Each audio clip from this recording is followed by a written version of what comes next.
नमस्कार दोस्तों, आज मैं आपके लिए लेकर आई हूँ हमारी कहानी निर्मला का भाग 6। आइए शुरू करते हैं। निर्मला का विवाह हो गया, ससुराल आ गई। वकील साहब का नाम था मुंशी तोताराम।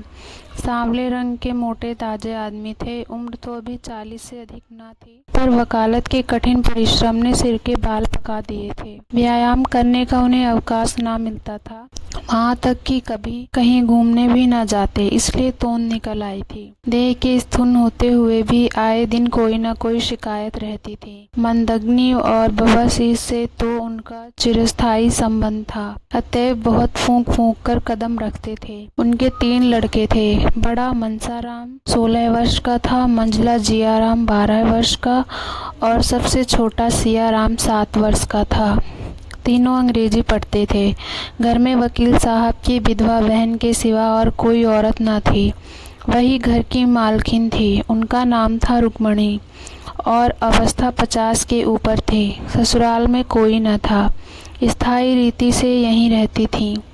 तोताराम दंपत्ति विज्ञान में कुशल थे। निर्मला को प्रसन्न रखने के लिए उनमें जो स्वाभाविक कमी थी उसे वह उपहारों से पूरा करना चाहते थे। यद्यपि वे बहु ही मितव्ययी पुरुष थे, पर निर्मला के लिए कोई ना कोई तोहफा रोज लाया करते थे। मौके पर धन की परवाह ना करते थे। लड़के के लिए थोड़ा दूध आता था, पर निर्मला के लिए मेवे, मुरब्बे, मिठाइयाँ, किसी चीज़ की कमी ना थी। अपनी ज़िंदगी में कभी सैर तमाशे देखने ना गए थे, पर अब छुट्टियों में निर्मला को सिनेमा, सर्कस, थिएटर दिखाने ले जाते थे। अपने बहुमूल्य समय का थोड़ा सा हिस्सा उसके साथ बैठकर ग्रामोफोन बजाने में व्यतीत करते थे। लेकिन निर्मला को ना जाने क्यों तोताराम के पास बैठने और हंसने बोलने में संकोच होता था।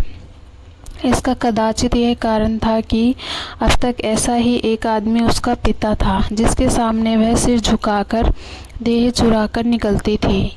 अब उनकी अवस्था का एक आदमी उसका पति था।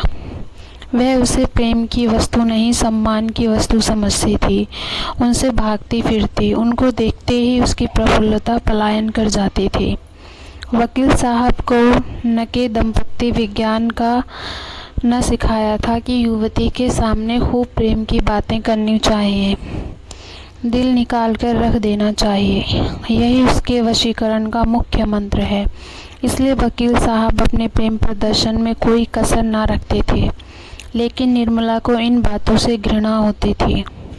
वही बातें जिन्हें किसी युवक के मुख से सुनकर उसका हृदय प्रेम से उन्मत्त हो जाता, वकील साहब के मुंह से निकलकर उसके हृदय पर सर के समान आघात करती थीं।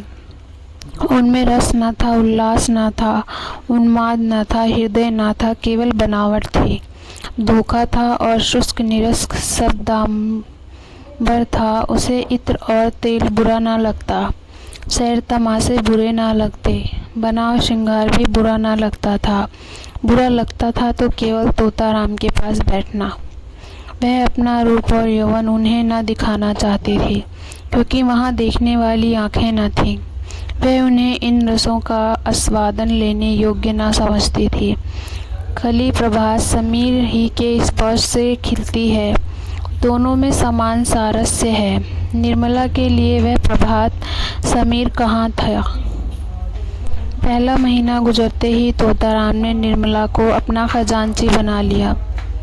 कचहरी से आकर दिन भर की कमाई उसे दे देते। उनका ख्याल था कि निर्मला इन रुपयों को देखकर फूली न समाएगी। निर्मला बड़े शौक से इस पद का काम अंजाम देती है। एक एक पैसे का हिसाब लिखती। अगर कभी रुपए कम मिलते तो पूछती आज कम क्यों हैं। गृहस्थी के संबंध में उनसे खूब बातें करती। इन्हीं बातों के लायक वह उनको समझती थी। जो ही कोई विनोद की बात उनके मुंह से निकल जाती, उसका मुख लीन हो जाता था। निर्मला जब वस्त्राभूषणों से अलंकृत होकर आईने के सामने खड़ी होती है और उसमें अपने सौंदर्य की सुषमापूर्ण आभा देखती, तो उसका हृदय एक सतृष्ण कामना से तड़प उठता था। उस वक्त उसके हृदय में एक ज्वाला सी उठती थी। मन में आता इस घर में आग लगा दूं। अपनी माता पर क्रोध आता, पर सबसे अधिक क्रोध बेचारे निरपराध तोताराम पर आता। वह सदैव इस ताप से जला करते। बांका सवार लड्डू टट्टू पर सवार होता कब पसंद करेगा, चाहे उसे पैदल ही क्यों ना चलना पड़े। निर्मला की दशा उसी बांके सवार की सी थी। वह उस पर सवार होकर उड़ना चाहती थी, उस उल्लासमयी विद्युत गति का आनंद उठाना चाहती थी। टट्टू के हिनहिनाने और कनौतियां खड़ी करने से क्या आशा होती। संभव था कि बच्चों के साथ हंसने खेलने से वह अपनी दशा को थोड़ी देर के लिए भूल जाते। कुछ मन हरा हो जाता, लेकिन रुक्मिणी देवी लड़कों को उसके पास पटकने तक ना देती, मानो वह कोई पिशाचनी है जो उन्हें निगल जाएगी। रुक्मिणी देवी का स्वभाव सारे संसार से निराला था। यह पता लगाना कठिन था कि वह किस बात से खुश होती थी और किस बात से नाराज। एक बार जिस बात से खुश हो जाती, वो दूसरी बार उसी बात से जल जाती थी। अगर निर्मला अपने कमरे में बैठी रहती तो कहती कि न जाने कहाँ की मनहूसिन है। अगर वह कोठे पर चढ़ जाती या महरियों से बातें करती तो छाती पीटने लगती। न लाज है न शर्म, निगोड़ी ने हया भून खाई है। अब क्या कुछ दिनों में बाजार में नाचेगी। जब से वकील साहब ने निर्मला के हाथ में रुपए पैसे देने शुरू किए, रुक्मिणी उसकी आलोचना करने का आरूढ़ हो गई। उन्हें मालूम होता था कि वह प्रलय होने में बहुत थोड़ी कसर रह गई है। लड़कों के बार बार पैसों की जरूरत पड़ती। जब तक खुद स्वामिनी थी उन्हें बहला दिया करती थी, अब सीधे निर्मला के पास भेज देती। निर्मला को लड़कों के चटोरापन अच्छा ना लगता था, कभी कभी पैसे देने से इनकार कर देती। रुक्मिणी को अपने बागबान सर करने का अवसर मिल जाता। अब तो मालकिन हुई है, लड़के काहे को जिएंगे। बिना माँ के बच्चे को कौन पूछेगा। रुपयों की मिठाइयाँ खा जाते थे, अब ढेले ढेले को तरसते हैं। निर्मला अगर चिढ़कर किसी दिन बिना कुछ पूछे ताछे पैसे दे देती तो देवी जी उसकी दूसरी ही आलोचना करती। इन्हें क्या लड़के मरे या जिए, इनकी बला से। माँ के बिना कौन समझाए कि बेटा बहुत मिठाइयाँ मत खाओ, आई गई तो मेरे से जाएगी। इन्हें क्या यहीं तक होना होता तो निर्मला शायद जब्त कर जाती, पर देवी जी तो खुफिया पुलिस से सिपाही की भांति निर्मला का पीछा करती थी। अगर वह कोठे पर खड़ी है तो अवश्य ही किसी पर निगाह डाल रही होगी। मैरी से बातें करती है तो अवश्य ही उनकी निंदा करती होगी। बाजार से कुछ मंगवाती है तो अवश्य कोई बिलास वस्तु होगी। यह बराबर उसके पत्र पढ़ने की चेष्टा किया करती, छिप छिप कर बातें सुना करती। निर्मला उनकी दोधरी तलवार से कांपती रहती थी। यहाँ तक कि उसने एक दिन पति से कहा, आप जरा जीजी को समझा दीजिए क्यों मेरे पीछे पड़ी रहती हैं।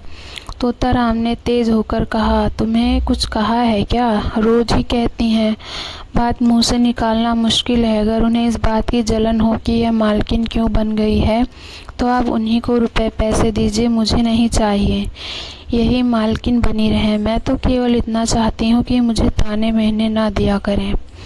यह कहते कहते निर्मला की आंखों से आंसू बहने लगे। तोताराम को अपना प्रेम दिखाने का यह बहुत ही अच्छा मौका मिला। बोले, मैं आज ही उनकी खबर लूँगा, साफ कह दूँगा, मुंह बंद करके रहना है तो रहो, नहीं तो अपनी राह लो। इस घर की स्वामिनी वह नहीं है, तुम तो वह केवल तुम्हारी सहायता के लिए हैं। अगर सहायता करने के बदले तुम्हें परेशान करती हैं तो उनके यहाँ रहने की ज़रूरत नहीं है।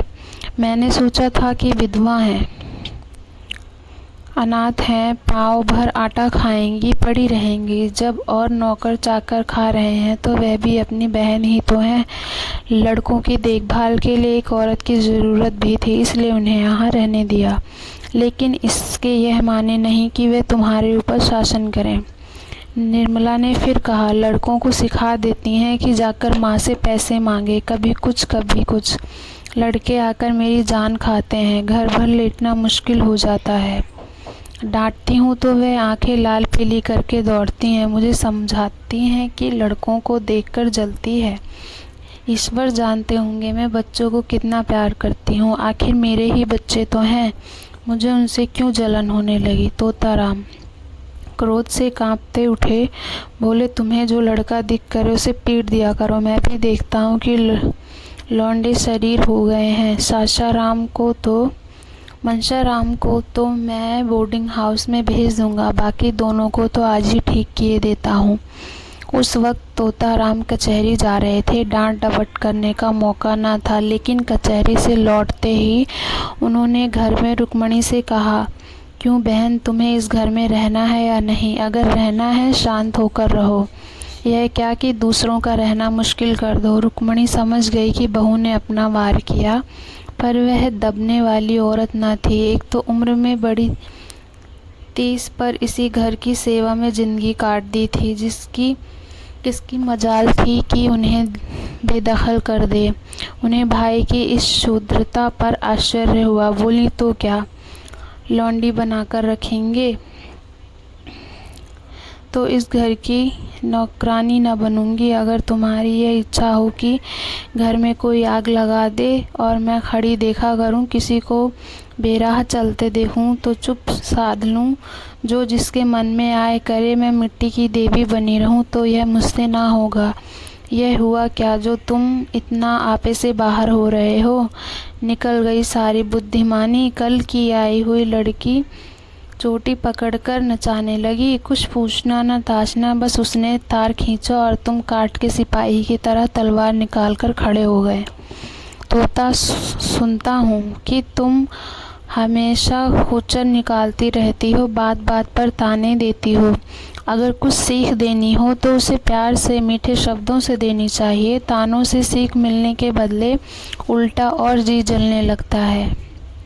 रुक्मणी, तो तुम्हारी यह मर्जी है कि किसी बात में ना बोलूं, यही सही कि फिर यह ना कहना कि तुम घर में बैठी थी, क्यों नहीं सलाह दी। जब मेरी बातें जहर लगती हैं तो मुझे क्या कुत्ते ने काटा है जो बोलूं किसी मसले में? नाटों खेती बहुरियों घर, मैं भी देखूं बहुरिया कैसे घर चलाती है। इतने में सियाराम और जियाराम स्कूल से आ गए। आते ही दोनों बुआ जी के पास जाकर खाने को मांगने लगे। रुक्मणी ने कहा, जाकर अपनी नई अम्मा से मांगो, मुझे बोलने का हुक्म नहीं है। तोता, अगर तुम लोगों ने उस घर में कदम रखा तो टांग तोड़ दूंगा। बदमाशी पर कमर बांधी है। जियाराम जरा शौक था, बोला, उनको तो आप कुछ नहीं कहते, हम ही को धमकाते हैं, कभी पैसे नहीं देती।